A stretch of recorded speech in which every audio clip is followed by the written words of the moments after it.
right, people. We're all right, people. We're here again in another edition of the Coach's Desk, and today's guest is none other than Sean Bailey, former athlete of St. Jago High School, and we're just gonna have a little discussion here with Sean, see to find out where he's going and so forth.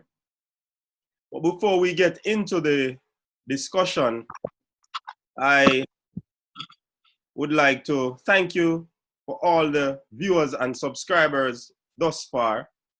I'm also encouraging you to subscribe, share, and like all the videos on the Coach's Desk. I am your host today, Hevion Minze. Sean Bailey, welcome to the Coach's Desk. Welcome. All right, and how are you doing, man? Doing good. All right, sounds good. And you've been taking care of yourself in this pandemic, right? Of course, life is normal. Nothing changed really. All right. Okay, let's jump right into it, Sean. Introduce yourself. Who is Sean Bailey? Sean Bailey, formerly of St. Jago, as you know, before. And then I transferred from Eltham High School to St. Jago to further continue my track career. And then throughout high school, I had a lot of injuries. And then moving from high school I went to a junior college. And then from junior college to the University of Texas El Paso that I'm currently at right now. And I'll be graduating in December. So, yep, that's it. Okay. So moving from Eltham High, you always want to do track and field? I was good at sports day. I didn't really want to do track and field, but I ran a champs, ran like 49.7, and me and my coach fell out, so I had the opportunity to come to St. Jago. Okay. And was track and field the only thing that you wanted to do? Any other sport that you were interested in? I was interested in cricket, but then I didn't want to try out for the team because Eltham is known for their cricket team, and everybody there was so good. And I was like basically a standout star for track at Eltham. So I was like, I'll just do track because that's what everybody knew me for. Oh, so you just stayed in your lane, right? Because Eltham cricket team then was very hot, as they would say, right? Yeah. Yeah. Now, who introduced you to track and field? I think my brother. You would think it would be my sister because she basically won everything, but nah. I've always been around my brother and always trained with him. And I think I always wanted to be like my brother. He ran track, but then he'd always get injured, so he stopped. So I think my brother really introduced me to track. Yeah. All right, we get into the sister later. You mentioned your sister. I'll soon give you the opportunity to tell the viewers and subscribers who your sister is. All right, Yeah. For those who don't know. All right. Now, what was it like at St. Jago? You know, you were training under the tutelage of the great Danny Orthorn. You were training with the likes of Nathan Allen, Raheem Chambers, Martin Manley. Quite a number of standout athletes for St. Jago. What was it like? I mean, it was a fantastic experience. I mean, just training with those guys that was like so much better than me. And it was just like, I wanted to be like them. So I was pushing myself in practice every day. And coach would always allow me to run with them, like certain times to like help push myself. And definitely running with these guys have helped me to get better over the span of my career at St. Jago. Okay. Now, seeing them where they are currently, doing pretty well. Nathan made the world championship team. He made the finals. Came fifth in one of the finals, his first world champ. He's now a pro, doing pretty well. Are you encouraged by that, knowing that you used to train with these guys? Not really encouraged, but definitely inspired by them.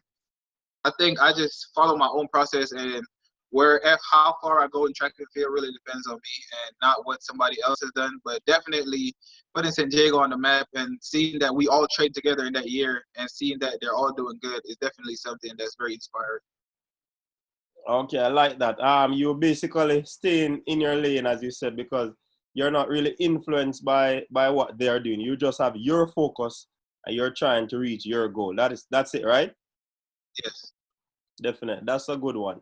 What was it like, being in the junior college, then transferring to University of Texas? What was the transition like?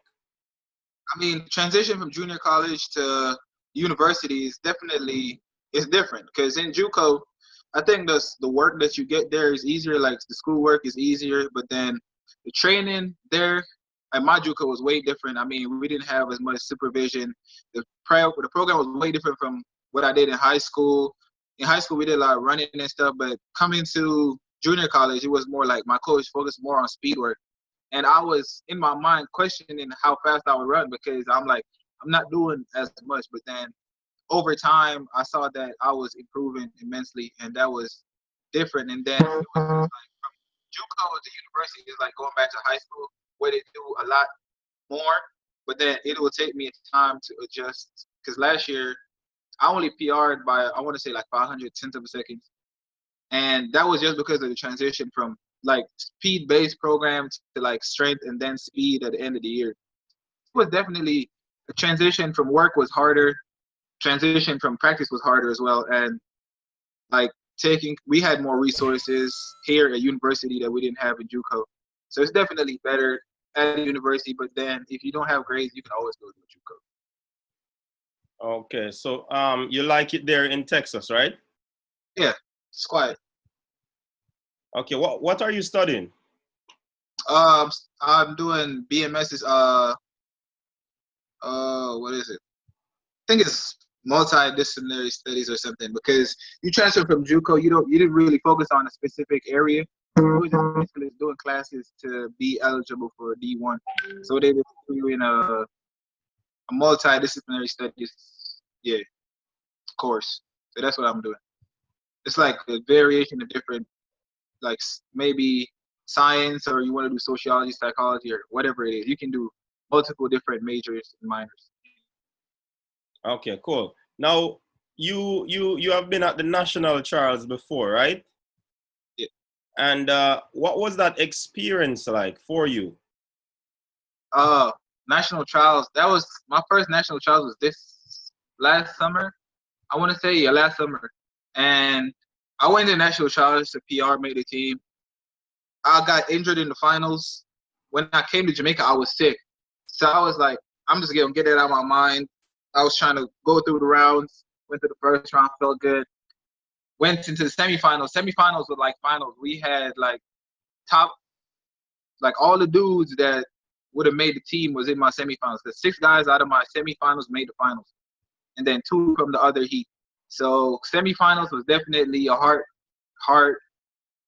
It was hard, and then finals, I wasn't feeling good. I felt like a tightness in my quad, so that kind of threw me off. And I was just going out there to run anyway. I was like, I'm just putting it behind me. Nothing's gonna happen. I went out hard. Had a pull, so that was disappointing for me. Even though I know I'd made the team, but it was definitely disappointing for me. All right. For persons who might be wondering which event Sean does, he's actually a 400-meter sprinter, right? And you have not switched from that, right, Sean? No, not at all. And your PR is like about 45-1, right? Yeah, 45-1. Okay, good. So very, very good 400-meter athlete. Now, with the experience of being at your first national trials, and this year would have been an Olympic year, and I know that the work that you'd have been putting in training would have been geared towards making the national team and making your first Olympics. How disappointed are you knowing that the coronavirus came about and basically derailed everything? I mean, I want to say I was disappointed for the first week, and then it was like afterwards, probably after the first week, I was like, I got to stay in shape. I got to start doing like stuff like I had to start working on my weaknesses, like doing stuff that like working on areas that I needed to work on until probably like this coming January. So I was just building up. after that first week, I just had a positive mindset going into like, God made this happen for a reason, and everything happens for a reason. This Olympic was postponed for a reason. So I was like, it's just more time for preparation. I wasn't really negative about it. I was down for the first week because track is part of my life. It's something I like doing. I like going to practice. So it was definitely sad for me. But then after a week, I was just like, I need to get back on the grind. I need to take this time and prepare for the next coming Olympics, and just to get my times better. Oh, so from what I'm gathering from you is that you're really preparing to compete at the Olympics next year, right? Yes. So with that said, you said that you'll be graduating in December. What's going to be the decision in terms of? So in terms of competing, my coaches, I'm gonna run. I have another outdoor season. I'm gonna run that. But me and my coaches were working out a plan so I can still take classes and compete during the whole after graduation. So I'll take classes so I'll be eligible to compete, but I'll only be able to compete outdoors. What it is. Okay. So what about a decision to go pro? Is that in the bags? Yeah, pro was definitely on the table this year, but then since I didn't run outdoors, and I don't think anybody was signed this year just from indoor performances. So I wasn't able to run outdoors, so I wasn't given a chance to go pro. I mean, definitely, this would have been my best track year because I was healthier. I was doing everything I needed to do. I felt my speed coming out, my strength, but that was postponed, and I just gotta come better next year. Oh, so your pro contract would have been hinged on you competing outdoors. Yes. Oh, so you have another season to look into that.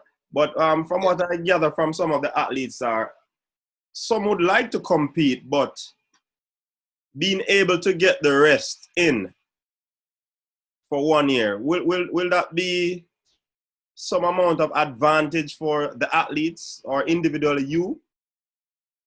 I think getting rest in is something that can be advantageous, but it depends on what you do during your rest time. You can't just be resting, not doing anything. You can't just be say you take 3-4 months off not doing anything at all.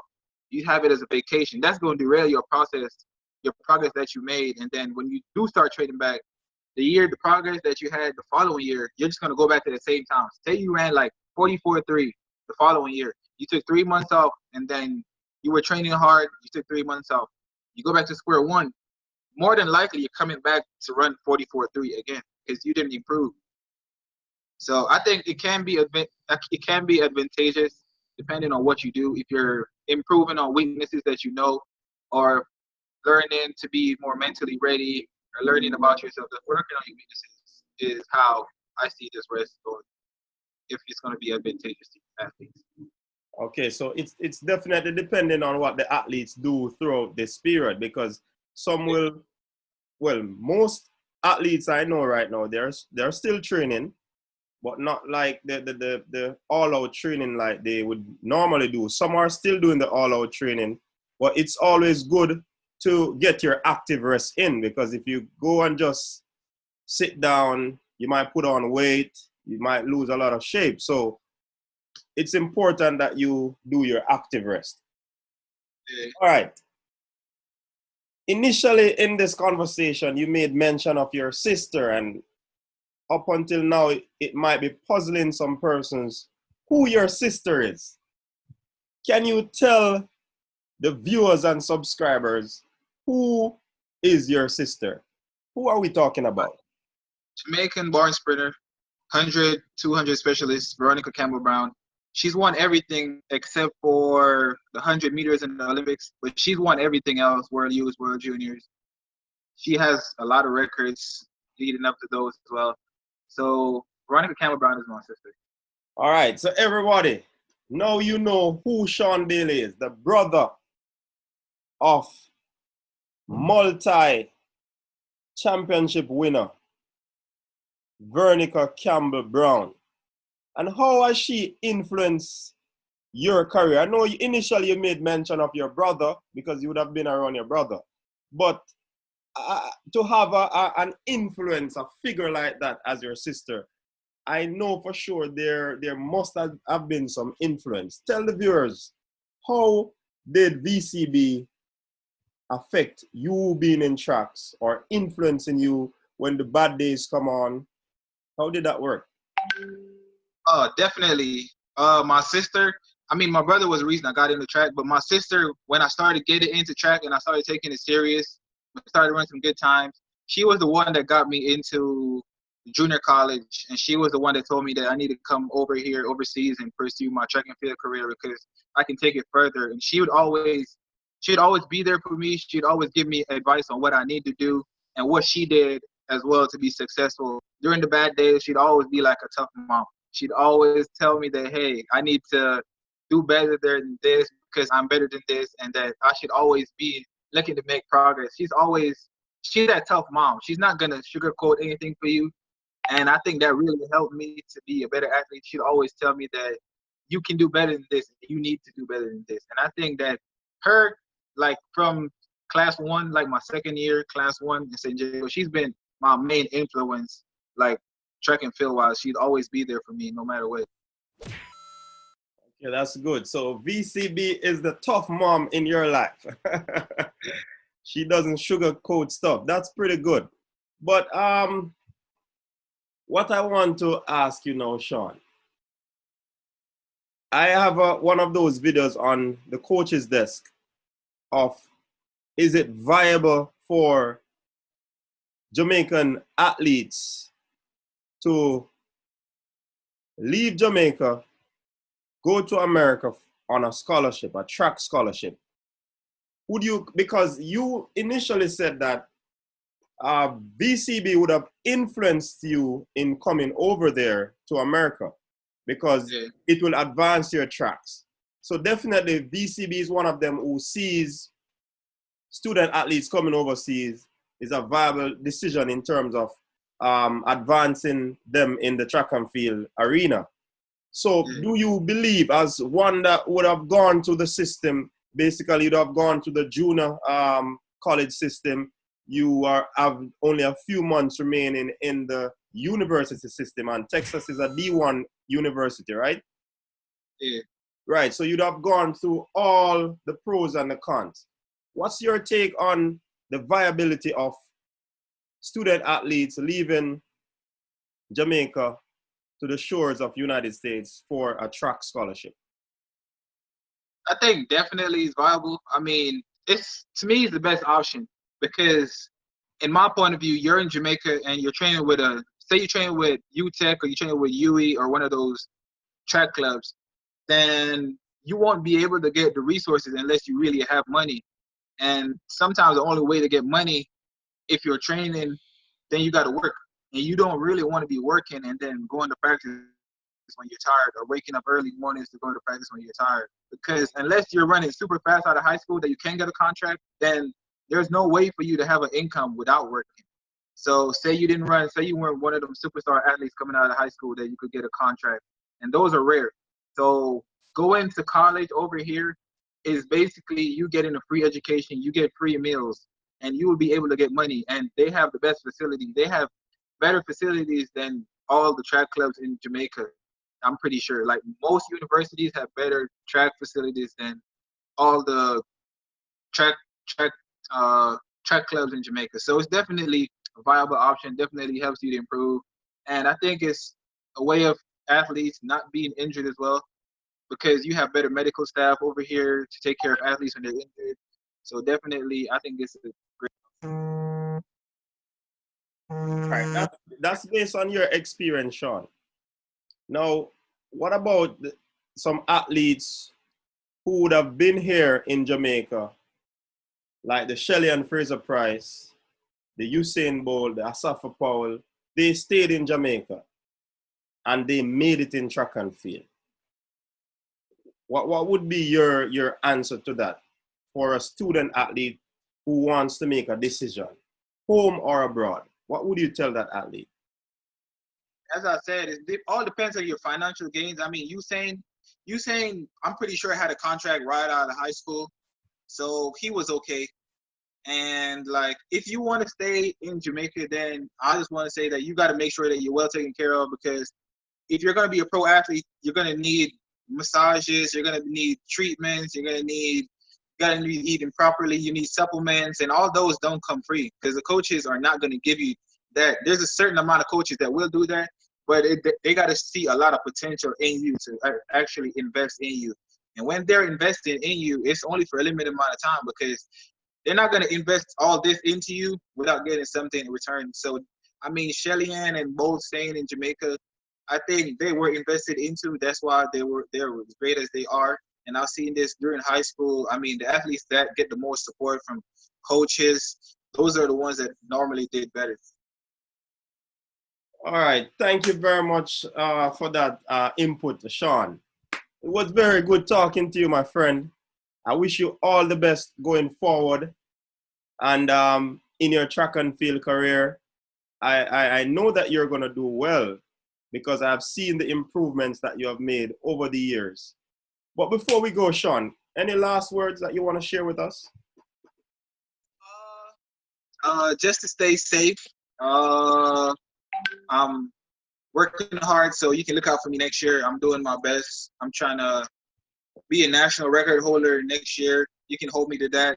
I'll be working very hard for that, working to be a pro athlete next year. So definitely you can look out for me next year to be one of those outstanding Jamaican athletes. All right. You heard it first here on the coach's desk. Sean Bailey is going to be the next Jamaica national record holder over 400 meters. And come next year, look out for this athlete, Veronica Campbell-Brown's brother, Sean Bailey. Thank you very much for joining us. Viewers and subscribers, thank you very much for tuning in. It was a pleasure. And I trust that you continue to be safe. As you said, I'm going to hold you to what you said just now. And the world is going to see, and they're waiting to see you burning up the tracks. Thank you again, my friend.